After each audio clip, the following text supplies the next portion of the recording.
Hello, it is Ryan, and I was on a flight the other day playing one of my favorite social spin slot games on ChumbaCasino.com. I looked over at the person sitting next to me, and you know what they were doing? They were also playing Chumba Casino. Coincidence? I think not. Everybody's loving having fun with it. Chumba Casino is home to hundreds of casino-style games that you can play for free anytime, anywhere, even at 30,000 feet. So sign up now at ChumbaCasino.com to claim your free welcome bonus. That's ChumbaCasino.com and live the Chumba life. No purchase necessary. VGW. Void where prohibited by law. See terms and conditions. 18 plus.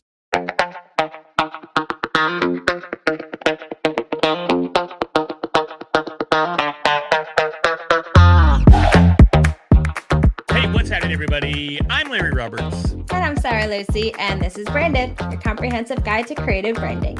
And on this episode of the podcast, we're going to be talking about branding guidelines. Branding guidelines are the set of rules that just kind of define what you're going to do with your brand. It's the look, the feel, and just how you're going to use your branding in all of your marketing, all of your messaging, and just everything that you do when you put your brand out there. So we have 6 components of brand guidelines that if you follow these, it'll help you create a really clear and consistent brand across the board. You just nailed my favorite word in the whole wide world, and that is Consistency? consistent. Yeah, it's so tough, man, because you see that so often in people that are trying to build their brands and trying to get their message out. I see it sometimes even on various social media platforms. You know, they'll show up on Facebook one way, but then they'll show up on Instagram a different way. And then they show up totally different, even on something like LinkedIn. And then if you look at their business cards, shoot, they might be different too. And man, that just sends a whole lot of confusion into the mix that doesn't need to be there. And, you know, I know it can take time, and I know it takes energy, and a whole lot of times we're already focusing that time and energy into building our business, and we think, I'll get to my brand guidelines later. But it's really worth the time and the energy to invest in actually building these out and documenting these 6 bullet points that we're going to be talking about through this episode, so that regardless of where your brand shows up or who is representing your brand and what format or what type of media your brand is showing up in, that it's consistent across the board. I feel like one of the reasons that people do have that inconsistency, especially across social medias, is because the different social media outlets kind of have different goals or different brands themselves. So I feel like people try to conform their own brand to fit the brand of that social media. And I think that it kind of makes sense when you think about it, but you're doing yourself and your brand a disservice by getting rid of that consistency. Well, I think a lot of times they get to chasing that algorithm, and they're thinking that if we do this, this will make the algorithm give me more attention and more people will see it. But the problem there is that even if you do have that one-hit wonder that gets you a ton of attention because you did something to go viral, if it's not your standard branding, it's not going to resonate as well with your audience. It's not going to be as memorable as it would be if it was your standard brand. And that is a problem when it comes to trying to convert attention from social media into sales or even clients. And it comes back to our other favorite word, authenticity. You will not be authentic if you're trying to conform your brand to fit what you think these different outlets want to see. Yeah, and a prime example. I mean, the other day, it's been maybe a week or two now. I had a video on YouTube that did pretty decent. You know, it got up in the thousands and thousands of views, but it was a parody video that really did nothing for my brand, and it got a ton of attention. But what did that attention translate to? Nothing. Other than some internet trolls telling me how ugly I was, and it hurt my feelings a lot. But beyond that, I mean, it was cool to see the numbers going up. But when we look back at it, you go, okay, so what? But if I had managed to get that attention from a branded perspective and got that recognition, that attention on the red hat or on the branded podcast, that would have translated into much more value for me in the long run. And I think that should be at the forefront of everybody's thought process. How am I going to format my brand consistently so that when I do get that viral post and I do get all that attention, that carries over to my brand? So, what's the first step that we have outlined, Sarah? The first one is your colors. And this is very important with your visuals. The branded brand has four distinct colors. We have our pinks, our blues, our greens, and our yellows. And they're very vibrant, they pop, and we put those colors everywhere. And Larry just loves that our main color is pink. I might be feeling a little tension in the air on this episode. This may be carrying over from a conversation we were having before we kicked off this recording. I don't know. No Maybe, tension. maybe a little bit. Maybe a little bit. No, I love the pink. I love our branding. I love our colors. I love everything about it.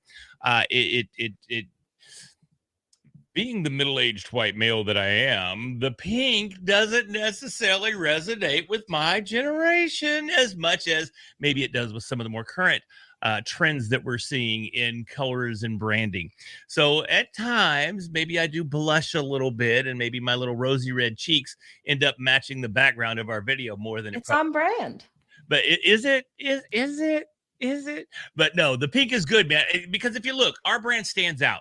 Our branded sticker, you designed that. You did an amazing job with that. I love the layered effect that it has, the colors that are there, regardless of what you put that on, whether it's a business card, whether it's a 22-ounce ice shaker mug that you did the other day, regardless of what it is. It looks amazing, and it really pops, and it really stands out. And I think we're going to really be able to take this thing for a test drive because, I mean, and hopefully this episode comes out before then. I'm pretty confident that it will. But we're going to be at the Spark Media Conference here at the end of September. And we have a booth. It's our branded booth. And everything is in these colors. But guess what? It's consistent across the board. So we show up with our podcast, with this color scheme, with this branding, with our chat bubbles. We show up in our reels with our branded logo, with our pink background, with our chat bubbles.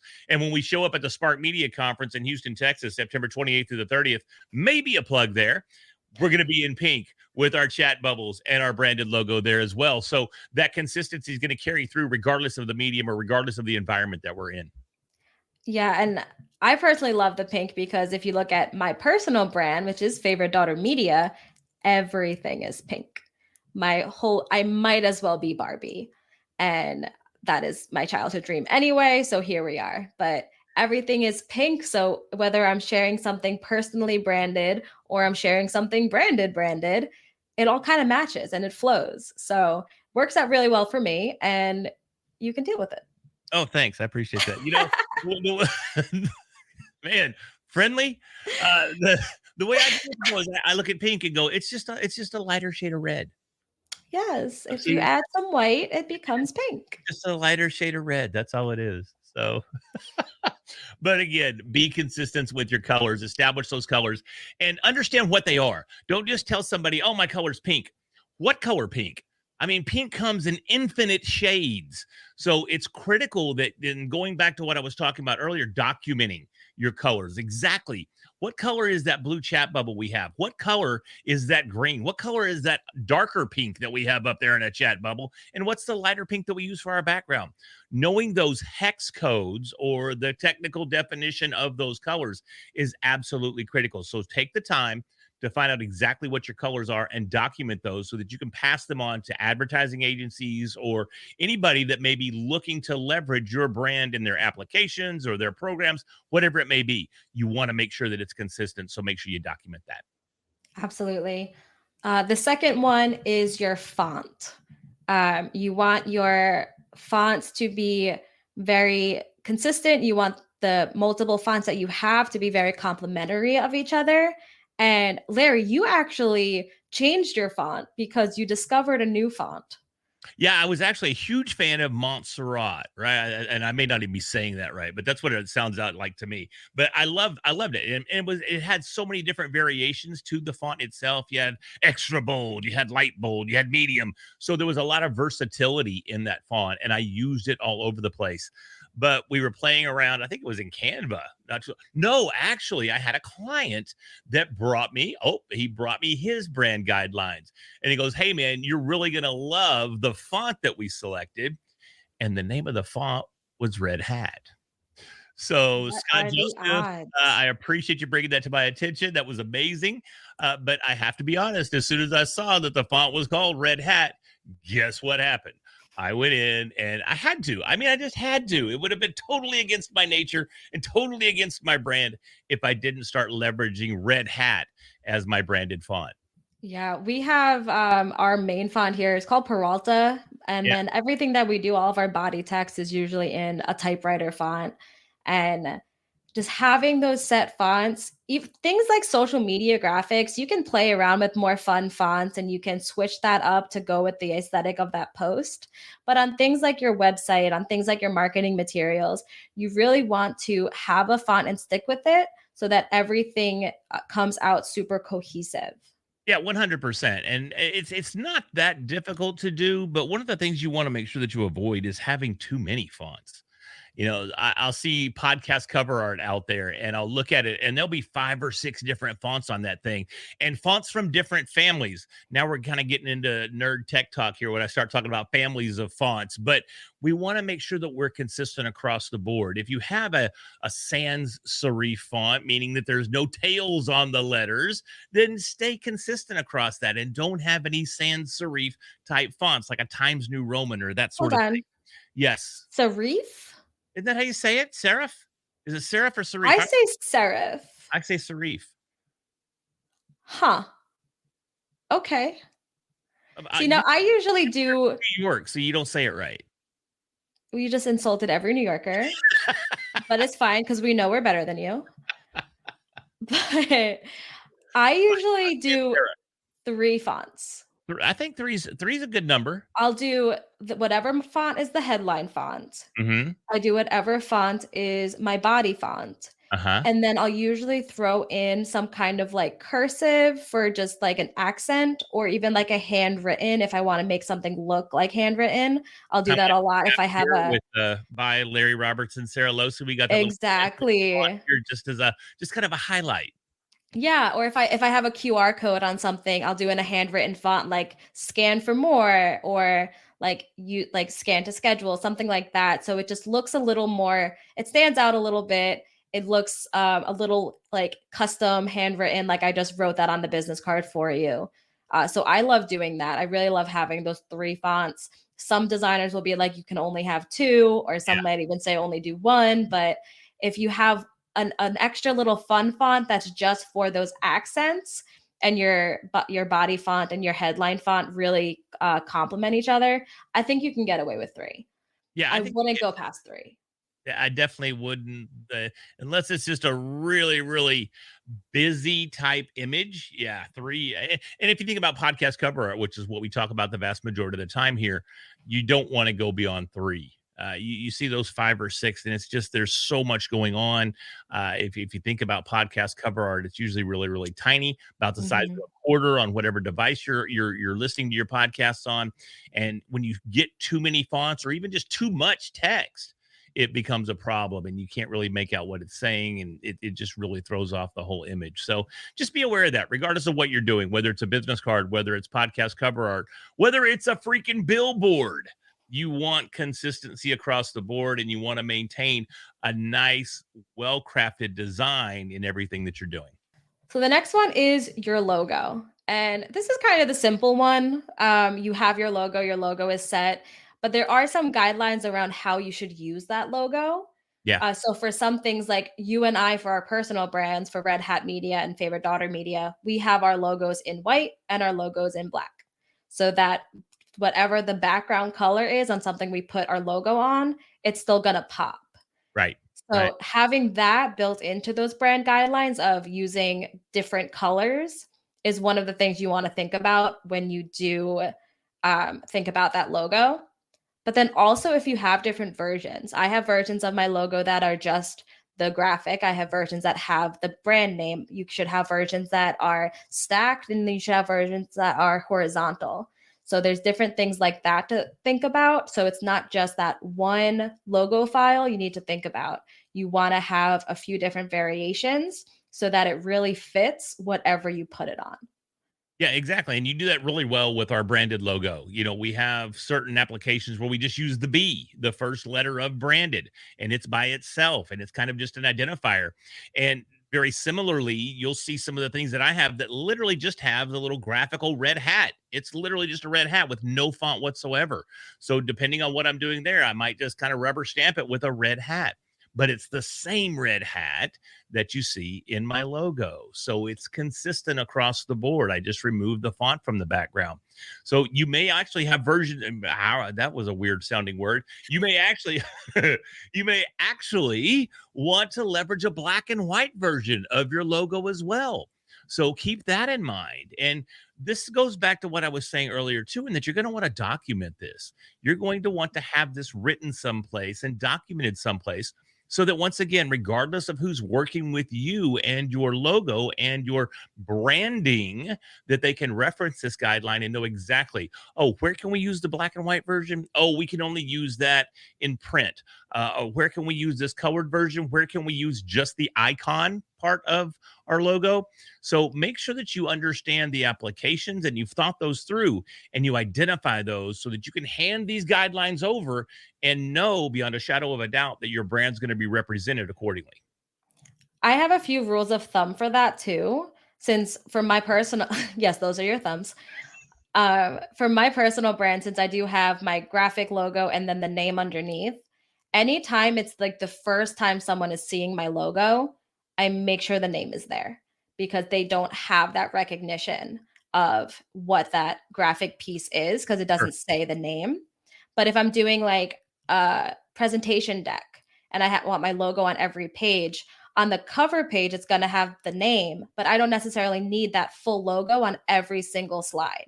So now that they've already seen the name and they have that association, I can just take the graphic piece. You can just take your red hat and remove that text. So it makes it cleaner in the presentation. There's less going on, but it still Mhm. has the brand there. Yeah, 100%. And I do that on my slides whenever I'm Mhm. speaking. You'll see just the red hat. On the initial slide and typically the closing slide, I'll have the whole logo with the font and everything. But typically slide to slide, you're just going to see that red hat that keeps popping up to keep reinforcing that brand recognition. All right, so another really critical component to getting that brand recognition and staying consistent is your taglines or your catchphrase or your verbal logo. If you go to my LinkedIn and look, I think it's the headline, as you just pointed out, that it's building better brands through podcasts. And we've adopted that here at Branded as well. One of the things that I tend to say, especially, and it varies talk to talk. If somebody asks me, what is Red Hat Media? I typically fall into well, we build better brands through podcasts. But if I'm giving a talk, and I give talks quite a bit on branding, and I typically end those talks with find your red hat. So it's a call to action for everyone in the audience to figure out exactly what their red hat is and how they can apply it to their business or their brand recognition. So, Sarah, I know you've got one for favorite daughter as well. I do. I honestly love mine. It is use your outside voice. And when I launched that as my tagline, when I launched my company, I got so much positive feedback. People really loved it. And I love it because all of our lives we're told to use inside voices and we're told to be quiet and we're told to speak softly. But when you're so passionate about something and you just really want to share it, it's so hard to use that inside voice. It's you just want to scream about it. You want to be loud about it. You want to be boisterous. And as someone who really is a kind of soft-spoken person, I'm not that loud in person. My conference persona is a little different. We all know that. But in my regular day-to-day life, I'm pretty quiet. But when I get really excited and really passionate about something, I accidentally scream it.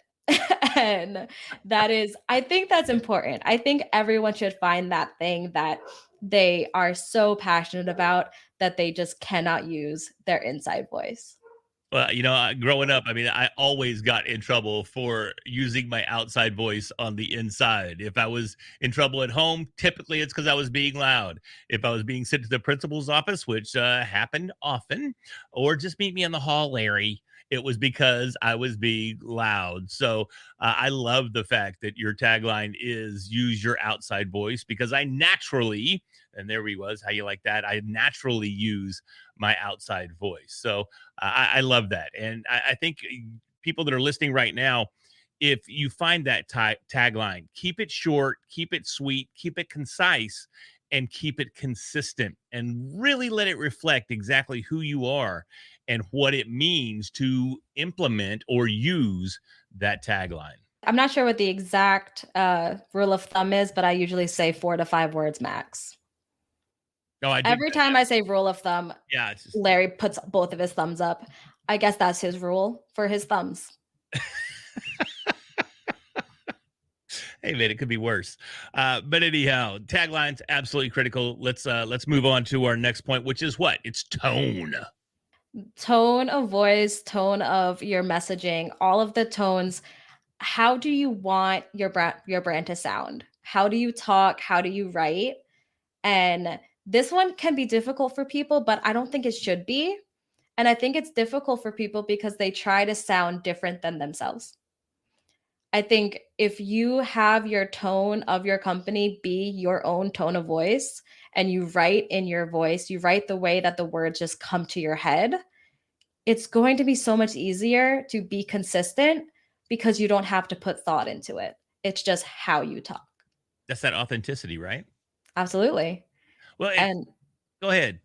I was just going to say that it became so much easier for me when I launched my personal brand because when I was representing other companies, you have to adopt their brand. And depending on the industry, you have to speak in different ways. You have to maybe use jargon. You have to maybe sound more polished. And for clients, that's still something that I do. But it's so refreshing to be able to have my own tone of voice really break through when I do everything for my own brand. Well, and it's funny with my tone, it varies so much.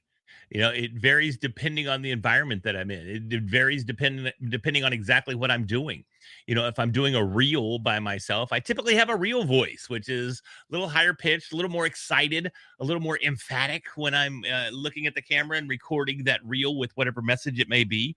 When I'm on a podcast, well, I go into my podcast voice, and that's the tone for my presentation for that moment. At conferences, Sarah, you were one of the first ones to point this out. I have different tones depending literally on the topic.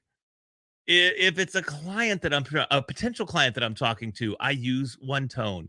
If I'm talking about something technical or educational or reinforcing a point that I made in a talk I gave or a talk I'm going to be giving, it's a totally different tone. And I didn't necessarily have this recognition until you pointed it out. And now I see it all the time. But I do have a variety of tones that I use depending on the application. You definitely do. I think you're more consistent written. So the way that you post on social media, the text that you write is a lot more consistent. But it is still very much how you speak. You just Yeah. don't really get the different voice variations in it. But the amount of times I've been on the phone with you or on Zoom with you, and I have to say, stop red hat guying me because you have your red hat guy tone of voice that is a little bit different than your just normal Larry Roberts. Well, and I So mean, I even hear it here, and some of the things that we've been talking about even today, I hear the way I'll wrap up a sentence. I mean, I'll wrap it up super tight. I'll put a little bow on it, and you'll hear my voice just kind of trail off because I've wrapped that point that I'm trying to make, and I've driven that home with the emphasis that I need. And I feel that once I'm done, I can call it a phrase and I can wrap it up. But it's funny to see that happen, and I'm more cognizant of it now, and I can actually see when I do it. And I did an appearance on a show not too long ago, actually just yesterday, and I was watching it back, and I was like, okay, I see exactly. The interview would ask me a question, and I would answer that question. Da da da da da da da da da da da da. She'd ask another question. Da da da da da da da da da da. Da, da, da. And everything just wrapped up super smooth, super tight, and it just led into the next question. But that's not how I have conversations. That's how I have interviews. So it's different. And I think if you're listening right now, if you paid a little more attention to the way that you talk and the way you present yourself to potential clients or existing clients, I think you're going to see a drastic change in the tonality that you use. And that's just something that we have to be aware of and consistently work on to smooth it out. For me, I think my only variation is I have a customer service voice. I was in customer service for so long, but it comes out when I speak to other customer service people. I know I'm right. No, I know, because I noticed it. I think we were talking to a client yesterday. Everything just happened yesterday, and you were at like 2 to 3 octaves higher pitched than you normally are. Yeah. And I know exactly what it was. We were on a Zoom call. We were in a group Zoom call. It was a networking Zoom. Oh gosh, yes, I know. When you spoke, the host of the Zoom call said, "Sarah, come on up and tell everybody about what you've given to us and what your giveaway is." And boy, you hit that unmute button, and you were just in there, and your voice was, "I love Sarah, and I did this," and I was like, "Oh my God, that's not her voice." No, it's my customer service voice. It's the voice that I use when I feel like I need to sound like polished, I guess. For people that are listening and not watching, my face perfectly matches our branded pink logo. I'm so embarrassed. I was dying last night when you were talking. I was like, what? And I was doing my best because, I was on camera too, and I could be laughing while you're talking because people are going to go, "What's he laughing at?" But inside, I was rolling because that just was not your voice. It's not. It's like that's how I order at restaurants. Like it's how I answer phones. It's not my voice. It is such a customer service voice. I don't know how to turn it off. I don't do it on purpose. And anyone who has had the awful having to hear that voice, I'm just so sorry. I don't know that girl. It's none of my business. No, it's fine, but it just goes back. Again, I do the same thing depending on the conversations that I'm having. So we just need to be aware of it and try to be as consistent in our tone as possible. Yeah. But we're mostly talking about the written tone. So don't worry too much about it. Everyone use your customer service voice. It's fine. Oh, see, Sarah's talking about written. I'm definitely talking about spoken because I don't do that much writing. If anything needs to be written, I go, "Hey, Sarah, can you put this together for me?" Yeah. When I don't use ChatGPT. So.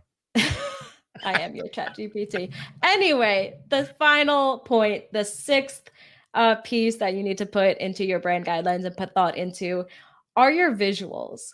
And that does include your logo, but it also just includes all the different types of visual components that you include in your brand. So for us, everything has our logo. It has the little speech bubbles. It's very hand-drawn type of design work, not our hands, because I don't know about Larry, but I can't draw anything. But everything looks a little bit hand-drawn, a little bit pop art cartoon, which is a little bit different from my personal brand. But the one thing that I kind of didn't do it on purpose, but I noticed I do it, is I do not use stock photography in my own brand. I don't use people. And if I do, it's like a piece of a person. Like I posted a blog that had like legs because it was a Barbie blog. So she's wearing pink roller skates. But that's the closest I get to posting people and stock photography, because if you see a person behind my brand, I feel like it should be myself. So I've stayed away from that. And that's just a decision that I made. You are a little different. You do use some stock photography in your branding. Yeah, I use a little bit depending on exactly what the application is. Now, if you go to my website, you're not going to find any stock photography there. But like when I sponsor conferences and I have banner ads, that sort of thing, I will use some stock photography in those. But the vast majority of the photography that you see is, well, me.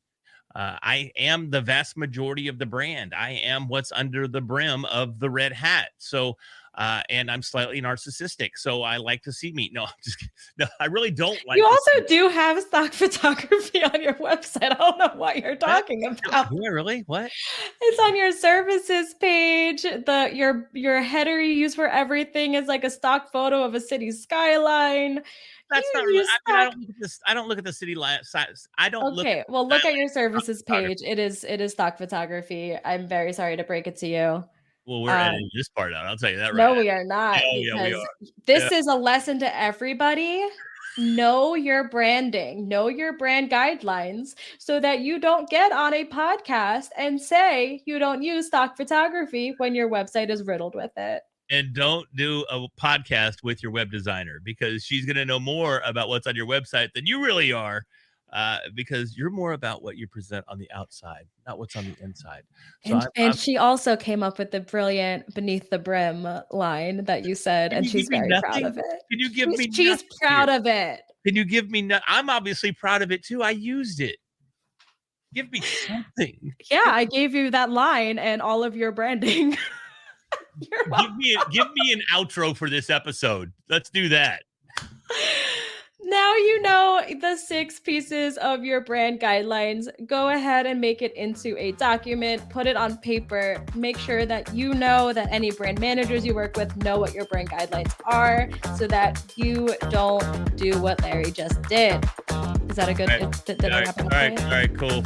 Yeah, that sounds great. Thanks for listening, y'all. Seriously, though, if you got some value out of this episode, do me a favor. Smash that subscribe button on whatever podcast platform you are listening or watching on. We appreciate each and every one of you, and we can't wait to see you again next week. Once again, I'm Larry Roberts. I'm Sarah Lizzie. Thanks for listening.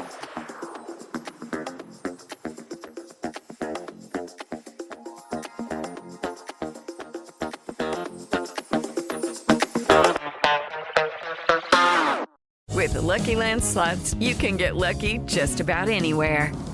This is your captain speaking. We've got clear runway and the weather's fine, but we're just going to circle up here a while and get lucky.